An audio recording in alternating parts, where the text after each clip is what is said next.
Assalamualaikum warahmatullahi wabarakatuh. Nah, pada pertemuan kali ini kita masih membahas teks eksplanasi. Kalau pertemuan sebelumnya Ibu sudah mengirimkan video tentang teks eksplanasi, tentang teori-teori teks eksplanasi, apa itu teks eksplanasi, ciri-cirinya, kemudian struktur dan aspek kebahasaan. Pada pertemuan kali ini kita masih bahas tentang teks eksplanasi, tapi kita akan langsung menganalisis struktur dan bagaimana kita menelaah teks eksplanasi.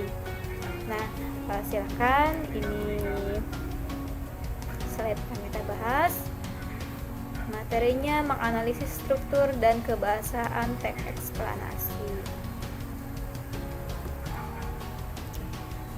KD-nya kompetensi dasar. KD pengetahuannya dan menganalisis struktur dan kebahasaan teks eksplanasi. KD keterampilannya memproduksi teks eksplanasi secara lisan ataupun tulis dengan memperhatikan struktur dan kebahasaan. Nah, kita langsung pada contoh teks eksplanasi. Kemudian setelah ini kita akan bahas strukturnya, kita bahas aspek kebahasaan dalam teks eksplanasi. Bisa dibaca. Ini teks eksplanasinya. Ibu dapat dari mypurobit.com. Sudah diadaptasi ya, artinya teks eksplanasi ini dapat dari situs tersebut, kemudian Ibu adaptasi disesuaikan dengan kebutuhan kita. Sudah kelihatan ya, ada strukturnya udah kelihatan, bisa dilihat. Ada pernyataan umum, ada bagian penjelas, ada bagian penutup. Kira-kira udah kebaca belum?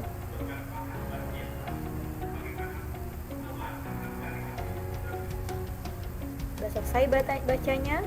Kalau belum selesai, di pause dulu deh. Dijeda dulu, kemudian baru dibaca lagi. Oke, Ibu anggap selesai ya. Silakan nanti untuk bacanya kamu jeda dulu deh. Oke, lanjut. Nah, pertama kita coba untuk mengidentifikasi struktur teks eksplanasi dalam teks yang tadi. Kalau lupa silakan kembali lagi ke teks tadi. Ada pernyataan umum. Pernyataan umumnya yang di pertama ya. Pernyataan umumnya itu di paragraf pertama, dari kalimat budaya tidak selalu identik dengan hal-hal yang bersifat tradisional dan seterusnya.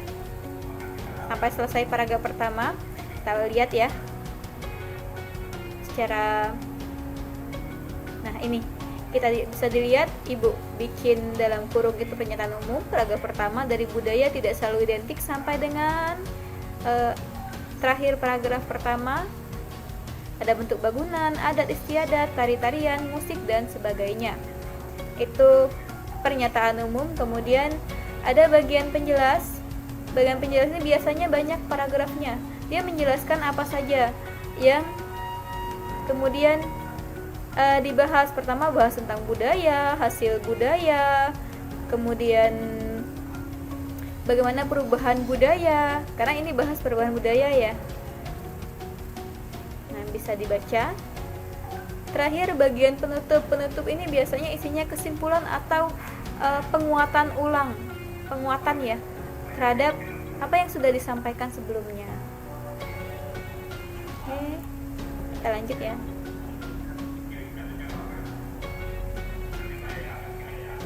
Nah, selanjutnya kita akan menelaah kebahasaan dalam teks eksplanasi. Masih ingat ada berapa unsur kebahasaan teks eksplanasi kemarin?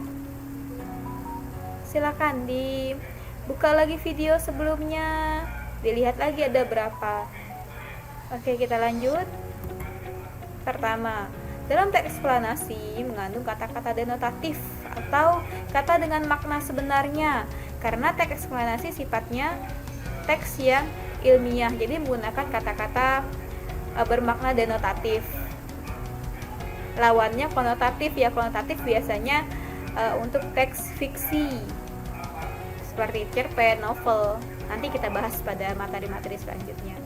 Kalau kata-kata denotatif biasanya untuk teks-teks yang sifatnya ilmiah seperti eksplanasi ini. Misalnya ada kata pakaian. Makna pakaian di sini makna sebenarnya. Pakaiannya maksudnya barang yang dipakai, misalnya baju, celana, jilbab, dan sebagainya. Kemudian ada kata tradisional, maknanya yang menurut adat, menurut tradisi. Itu makna tradisional di sini. Kemudian ada konjungsi kausalitas. Konjungsi kausalitas itu sebab akibat ya. Contohnya kemarin apa aja? Ada oleh karena itu, ada oleh sebab itu, ada sehingga, dan lain-lain. Contohnya di teks kita ada ibu lupa ini paragraf keberapa, tapi ada kata oleh karena itu. Antara satu daerah dengan daerah yang lain mempunyai budaya yang berbeda. Oleh karena itu, merupakan konjungsi kausalitas. Kemudian, konjungsi kronologis. Konjungsi kronologis ini urutan waktu ya. Misalnya lalu, setelah itu, kemudian. Nah, di sini ada kata kemudian. Kemudian budaya berkembang dan berubah seiring berjalannya zaman. Terakhir, kata kerja pasif. Kata kerja pasif, ciri-cirinya biasanya ada menggunakan awalan ya, imbuhan di, imbuhan ter, itu kata kerja pasif. Contohnya di sini, hasil budaya dikelompokkan menjadi 3 jenis, yaitu kepercayaan, pengetahuan, dan estetika. Kata dikelompokkan merupakan kata kerja pasif. Kemudian pemakaian istilah ilmiah sesuai dengan topik, sesuai dengan topik kita tentang budaya. Contoh istilah ilmiahnya modifikasi budaya. Kemudian estetika, itu contoh istilah ilmiah yang sesuai dengan topik yang dibahas. Kalau misalnya bidang kesehatan, yang dibahas ada apa? Misalnya ada vaksin. Kemudian apa ya yang lainnya ya? Coba deh dicari istilah ilmiah yang nanti sesuai dengan topik yang kita bahas. Oke, jika kamu sudah memahami materi ini, artinya kamu siap untuk memproduksi teks eksplanasi. Memproduksi teks eksplanasi artinya kamu siap untuk menulis sebuah teks eksplanasi dengan topik-topik yang ada di sekitar kita. Boleh ngambil topik sosial, boleh ngambil topik budaya, boleh tentang pengetahuan alam, dan topik-topik yang menarik untuk dibahas. Oke, terima kasih untuk pertemuan hari ini. Selamat mencoba. Assalamualaikum warahmatullahi wabarakatuh.